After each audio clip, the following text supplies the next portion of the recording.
required to do on the Facebook, which involves me opening up my phone, putting my head down away from the camera, which I understand is, well, rude and inconsiderate to you, our viewers.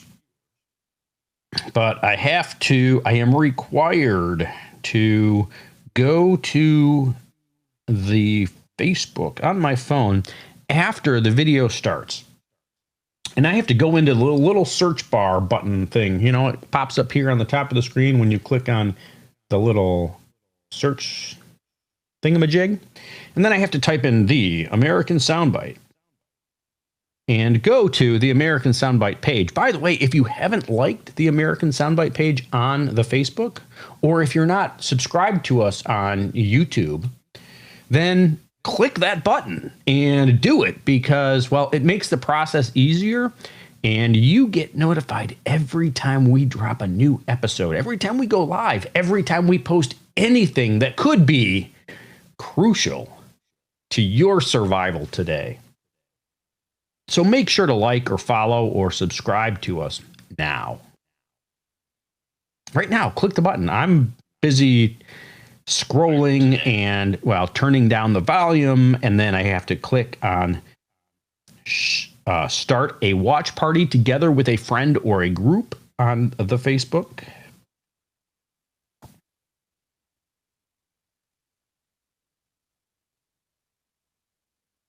And then I have to type a title. And as you know, typing and talking at the same time for a guy like me, well, I'm not that coordinated. So I have to type a title, and then I have to click the start button. And right away, this little popcorn thing shows up saying that it's starting. And then it, boom, magically appears. And then I just have to verify that we are running on all of the appropriate applications, which it oh, sorry for that rude interruption. However, you may or may not know that in the mornings, well, I'm a little sluggish. It's a little, especially in these beautiful summer mornings, you would think you'd just jump out of bed with butterflies floating around your head and the birds chirping, and you're just like, let's ready to go. Well, for people like me, we struggle a little bit in the morning. It's just, it takes a minute or two to get going. It requires more effort than you would believe. And so they've invented this thing. God sent us this gift called, I don't know if you can see it in there. It's dark in color. It's called coffee. You see, God gave us this plant with these beans that get roasted and then ground up, crushed, and then hot water poured over them and turned into, well, this beverage that could only be a gift from a higher deity. It doesn't matter what you call him. I call him God. And there's a lot of places you can buy it. There's better places with logos with like mermaids on them. There's big M's. You can get it there. You can get it just about anywhere. But at all those places where you get coffee, they have small, medium, large. It's all the same thing. It's all coffee. It's all God's fruit brewed into an incredible beverage. But they all have small, medium, large. It's the same thing everywhere. Except for Dunkin'. Look at this. Dunkin'. So that's how you spell it. Dunkin'. That's how you pronounce it. Dunkin'. If you pronounce it any other way, you're wrong. They're giving you the phonetic spelling right here. Dunkin'. So they do it a little differently. Because, well, they've got God's bean ground up with water poured over it, turned into this God-given beverage that we need in the morning. But they said, that's not good enough. Everybody in the world, everyone literally around the globe, they've got small, they've got medium, they've got large. They may call it different things. In Europe, they call a real coffee an Americano. In some places, they call it, venti and crepe and poupe size, whatever. But they're all small, medium, large. At Dunkin', They said, we need to up the game. And they did, because they went to extra large. No one else in the world does this except for Dunkin'. So that's why you should go to Dunkin' for your coffee and get an extra large. Whether it's the bold coffee or the regular roast, they're both yummy. They both have the same effect and they taste good. But most importantly, XL right there. True American company doing the true American thing, up in the game. Go to Dunkin', get a coffee. It will make your morning better, I promise. Okay, so now that we've got the coffee drinking out of the way, and we've got all of the video streams going, it's time to get going with what's really important, what you're here for, and what I'm here for, which is to record the podcast, the American Soundbite. If you listen to it in the car, I hope you're not watching video while you're driving. But if you're listening, and you can download it from places like iHeartMedia, Apple Podcasts, Google Podcasts, I think they call it iTunes, Google Podcasts, I don't know. But basically anywhere that you download podcasts, look up the American Soundbite. You literally need the in front of American Soundbite to find it. But it's the American Soundbite. You will find it. Subscribe to it. Listen to every single episode. We've got over 120 episodes in the can ready for you. And each one is better than the last. So subscribe. Listen to us when you're driving. They're all about 10 minutes long. So they're easy. Drive time, single shot show, ready to go, get you pumped up for the day, and, well, do it. So whatever app you use to download podcasts, look up the American Soundbite and listen to it. So we're ready to record. So I'm going to click this button, and then I'm going to click that button.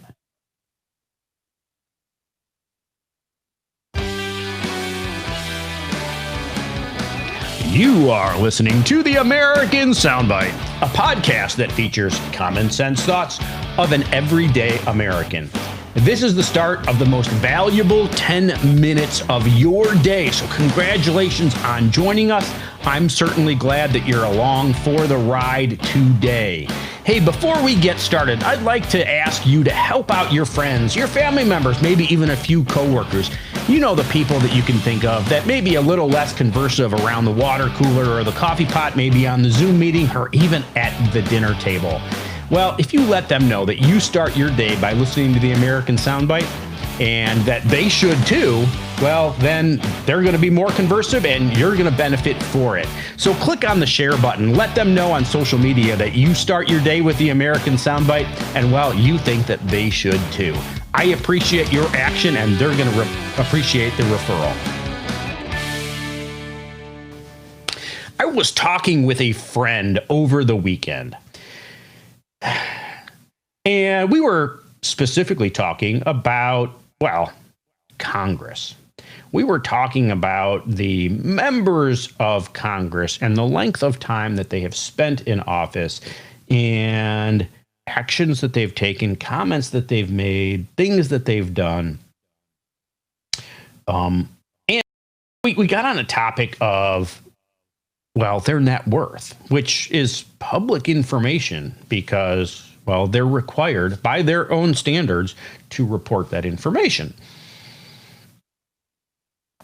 We have members of Congress who, when they were elected, their first term in office, their net worth, all of their holdings, entirety in this world were worth like, $100,000 or $200,000. Some of them have been in Congress for 30 plus years. And over that 30-year term, being in public service, doing no work other than, well, the work for their constituents, for you, the American people, they're now worth several $100 million. Now, in the last 20 years, Have you amassed a couple $100 million of worth? Working hard, breaking your back, paying your bills, and, well, just making life happen? Have you put 100 or 200 or 300 million dollars in the bank? No, but somehow these politicians who are making $137,000 a year are able to amass that wealth. If you multiply 137 by 20, and by the way, their salary goes up every couple of years when they vote for a pay raise. So it hasn't always been that. But if you multiply 137 and assume it has been that way for 20 years, by 20 years, you don't come anywhere close to $1 or $2 or $300 million. So we were talking about that, and we were talking about the only way to accumulate that kind of wealth while you're an elected representative of the people is to be corrupt. And I'm not saying that they're out having people killed, although, are they? But they certainly aren't playing by the books, by the same books that you and I are held accountable to. And that obviously led to a conversation about term limits. And this person brought up, boy, shouldn't we have term limits? We need Congress to pass term limits on Congress, which requires congressmen who have been in office for, in some cases 20 or 30 or more years to vote on a bill that limits their ability to serve in the office that they've been serving a whole career in moving forward. Corrupt politicians who have been corrupted by foreign entities, by state governments, by corporate lobbying agencies and industry lobbying agencies, and their own political parties. We're going to ask them to vote to limit their own power? Yeah, that'll probably happen. However, there is a way to implement term limits without even asking Congress to vote on term limits. And the solution, quite simply, is you. That's right. You are term limits for Congress. A single term in Congress is 2 years. That's right. 2 years in Congress is a single term. If a congressman wants to run for a second term, guess when he or she needs to start campaigning for term number 2 or 3 or 4 or 20. That's right. The day after they take their oath of office, the day after they take an oath claiming that they're going to work exclusively and tirelessly for you, the people, they then put that oath in a drawer and they start campaigning. Everything that they do, every conversation that they have, every vote that they participate in, and every vote that they don't vote in, every bill they choose not to vote for, is all a calculated decision based on their current campaign for the next election. Their corruption happens because all of a sudden they're told that they can win another election, that they can stay in office, not just for 2 more years or 4 more years, but for an entire career, that they too can become hundreds of millions of heirs if they simply vote one way or avoid voting one way, or simply don't show up to the halls of Congress during this vote, or whatever the issue is. If you do what we tell you to, we will get you reelected. And that, ladies and gentlemen, is corruption. That, ladies and gentlemen, is the problem in Washington, D.C. So we can change that. We can make sure that every incumbent, regardless of their political affiliation, regardless of how they have or haven't voted on any important bills in the last session, regardless of the good that they've done or the crappy things that they've done or the failures that they've had, we, the people, that means you and me and everyone else in this country, have the ability to vote every single one of them out of office. Now, each of us only votes for a single congressional district. The district in which we live is where we vote. And so that's one congressman.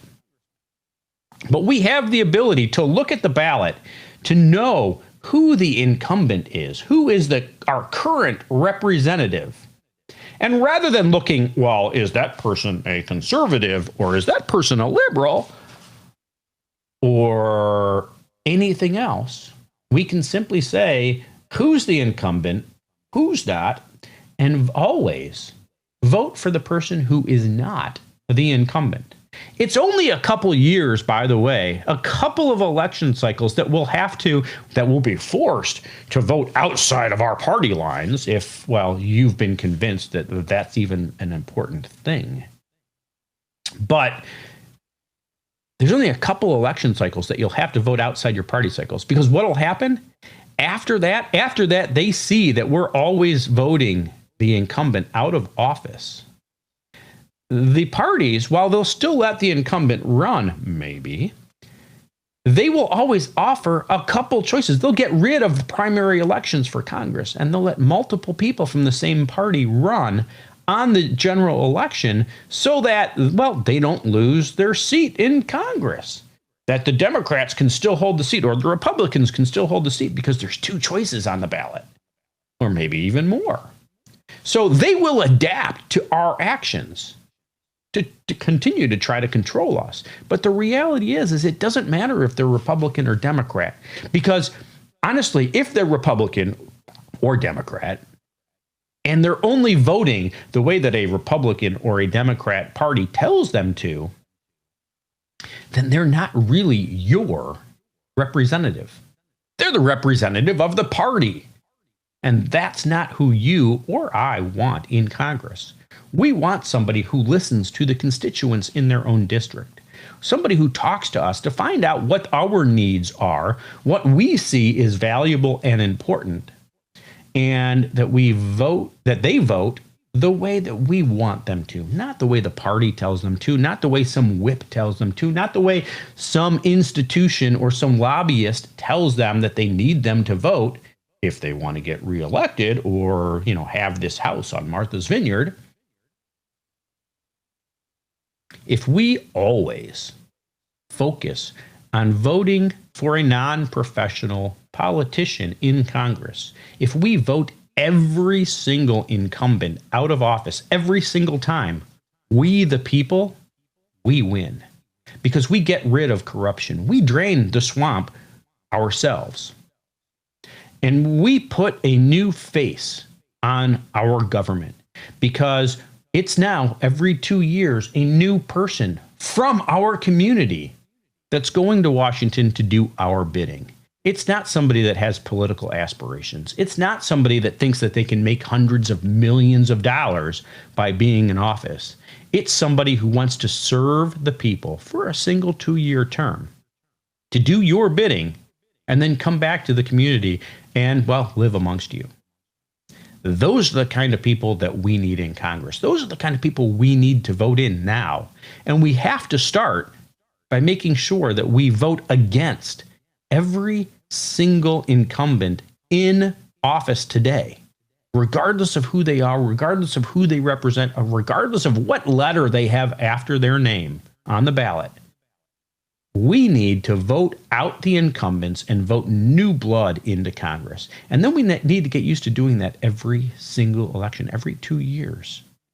Because the fresher the blood is, the newer the people that we have in Congress, the more that you and I, the more we, the people, win. And that's something that we can get all behind, regardless of our political affiliation, and something that's important to every single one of us. So it's something that we should do now.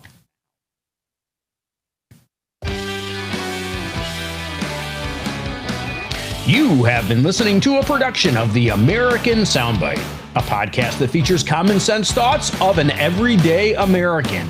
This has been literally the most valuable 10 minutes of your Monday, and I appreciate you being here along for the conversation. Before I let you go, if you liked the content, if you liked what we talked about, the format of the show, or anything that we do at all, click on that like button and let me know. While you're at it, right underneath that is the comment section. If you liked what we did, you didn't like what we did, you completely disagree and you hated what we said and you want to complain about it, type a comment in the comment section. I do read all of those and it helps me to, well, direct the direction of the show moving forward. Right next to that like button is the share button. Let your friends on social media, Facebook, Twitter, wherever, let them know that you start your day by listening to the American Soundbite, and they should too. I promise you they'll thank you, and I do too. Thanks a lot for listening. Have a great day, and God bless. And that, ladies and gentlemen, it literally, with the intro and the outro, was 13 minutes and 18 seconds. That means I had exactly 10 minutes of content. I could have gone on. I personally think this is a really, probably the most crucial item that we American people, the voters, can do to change the face of Washington, D.C., to change the face of the government. It's not about putting an all red government in place or an all blue government in place. It's about putting common people in D.C. to affect change right now. And we can do it. We can do it in this election cycle. We can do it in November, on November 3rd.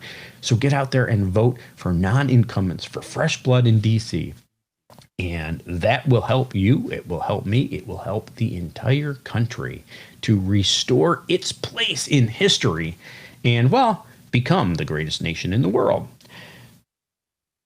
So, yeah, do that. Talk about it. Tell your friends about it. And make sure to join us here again tomorrow morning when we